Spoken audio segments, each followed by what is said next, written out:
Hey guys, welcome back to another video. This is Troy, and in today, my brothers Quinn and Alec are going to be joining me as we're finally building out my fish room.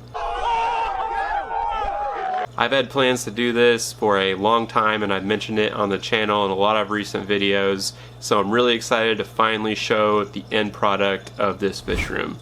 Before we do all that, make sure to hit that subscribe button so you don't miss the future updates and tank builds in this fish room. And guys, let's dive right in.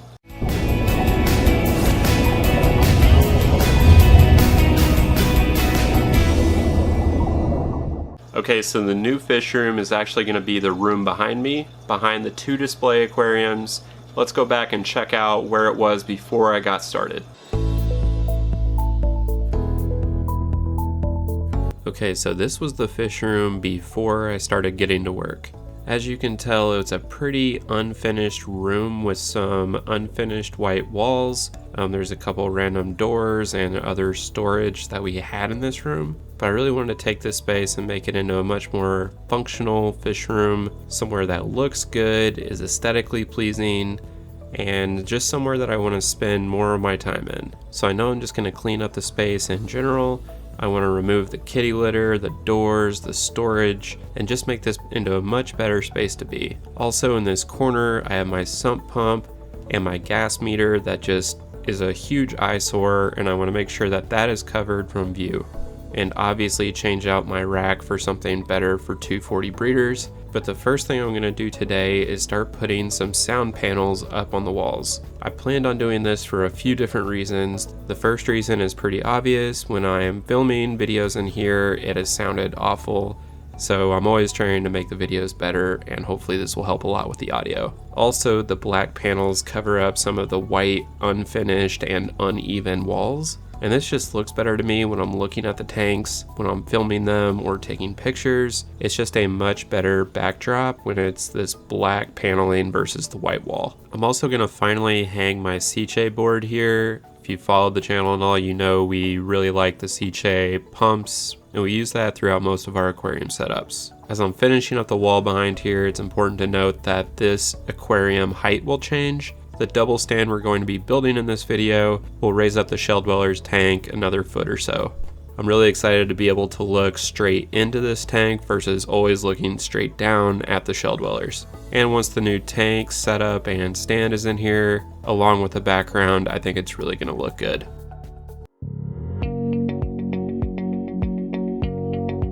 Okay, so now that I got the room looking a little better and organized, I'm gonna go meet Alec and Quinn over at Lowe's as we're picking up lumber for the double 40 rack stand. So let's head over there now. So I met Quinn and Alec at Lowe's, and we needed to pick up enough lumber for the double stand. Based on our measurements, we needed about 8-foot 2x4s in order to make this stand work. More on the exact structure of the stand coming up in just a second. I also picked up some black paint so that everything would match, and then it was time to start loading the lumber into the car.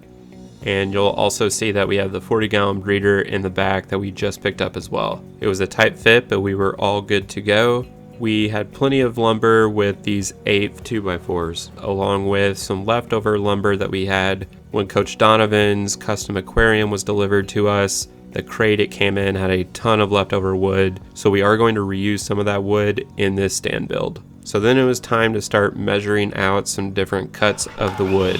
Alec is much better when it comes to woodworking and just being handy, so he brought over some tools like he was... Hi, Tim the Tool Man Taylor. And he started making some clean cuts to the dimensions that we needed. So just to start this off, I wanted to caveat that we're definitely not professionals at this. We did a ton of research and watched a lot of videos to get the best ideas together for this stand. We took a little bit of inspiration and the design of this stand itself from Joey, the king of DIY. He had a step-by-step tutorial that we basically tried to replicate with this stand. It didn't come out exactly like we were hoping. We had to make a few tweaks, but it came out pretty close. The concept of the stand is pretty simple. You will have 3 H-frames, one for the bottom, which is on the floor, one for the first level, which is the first tank, and then 1 H-frame on the top, which is where the top tank will sit. We got 1 H-frame done. Boom. So do it again. It definitely gets repetitive, but once you get the hang of it, you can get it done pretty quickly. And then you cut out risers, which are attached to each of the 3 H-frames, and the riser is supposed to be the full height that you want. In this case, it was roughly 48 inches or 4 feet. And then once you have the H-frames connected to the risers, that's when you add the supports. For this stand, there was an extra 8-inch support underneath the first H-frame, and then there was another support underneath the second H-frame on the top. 8-inch support and the H-frame. So it's actually going to be 16 inches off the ground for the first tank. Perfect. The whole time we're doing this, we're making sure it's extremely snug and fit. We also drilled pilot holes before putting all the screws in, and the whole time that we're doing this, we were making sure everything was level and flush. We did cut the risers about 1.5 inches too high, but I think it still looks great, and we're going to keep it as is. Question for you. So what do you think? Does it come in black? So now it's time to paint the stand black, and then get it down to my basement once it's had time to dry.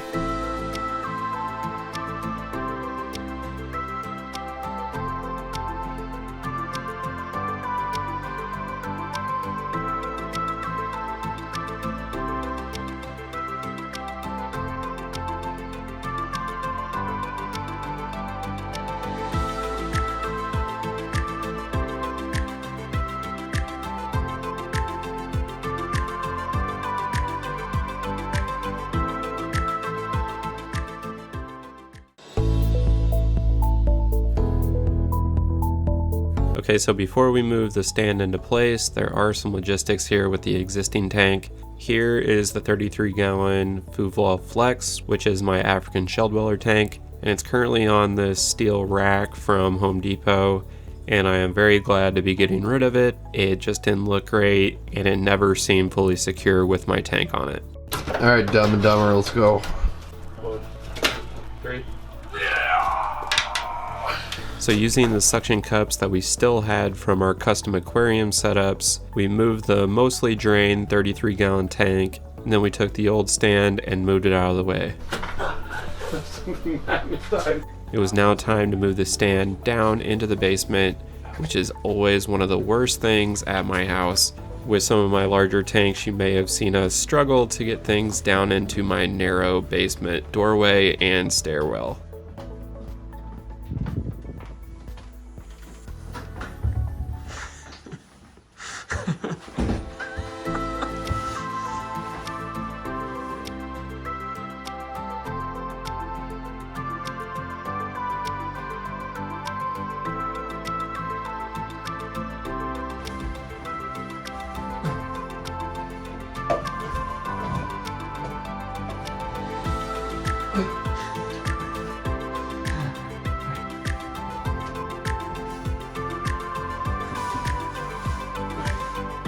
How are we supposed to do this?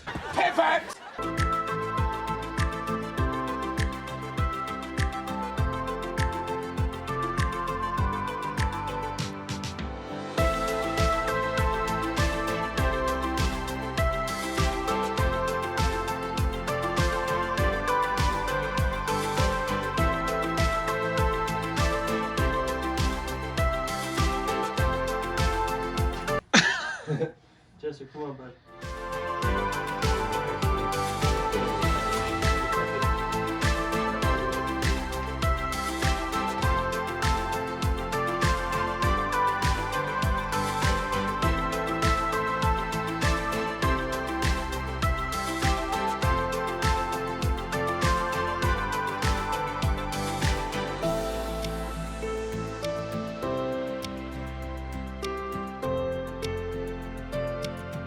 Once we got the tank onto the stand, it was definitely time to call it a day.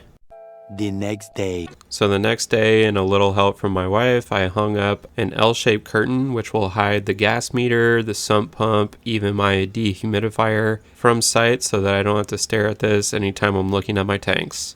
The stand was perfectly level, but my floor wasn't, so I added a few shims underneath the stand just to make sure everything was completely level. And then I looked at the stand and it was just perfect.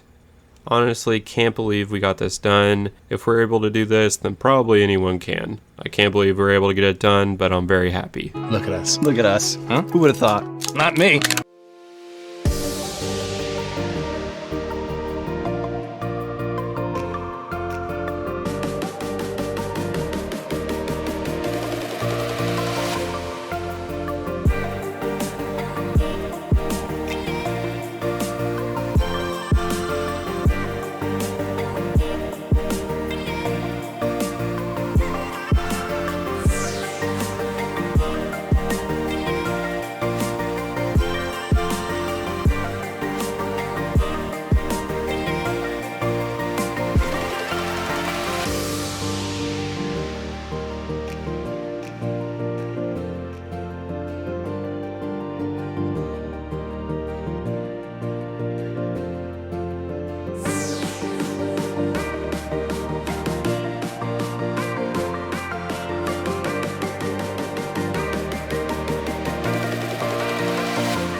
Okay, so I'm really excited to finally have this fish room up and running. I love it when a plan comes together. I think it looks much better, and it's definitely a room that I could see myself spending much more time in now that it's just a little more organized and just aesthetically pleasing.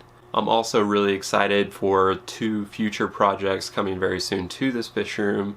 Obviously, we have to stock and set up the 40-gallon breeder. I have a few ideas of what I want to stock in that tank, but if you have any ideas or suggestions, make sure to leave those down in the comment section. I could be persuaded if there is a good idea, so just let me know down below. Also, another thing that I've mentioned quite a few times on the channel is that the 75-gallon tank will soon be upgraded. I actually have a custom aquarium being made right now, and it should be here in the next month or so, and that will be an awesome new project for this fish room. So that's going to be another big update to this room that's going to make it look so much better. Make sure to subscribe to the channel if you haven't already so that you can see the new tank setup that we have here, as well as that big new custom aquarium coming very soon. Really excited to share all of that on the channel. Thanks again for watching, and we'll see you next week.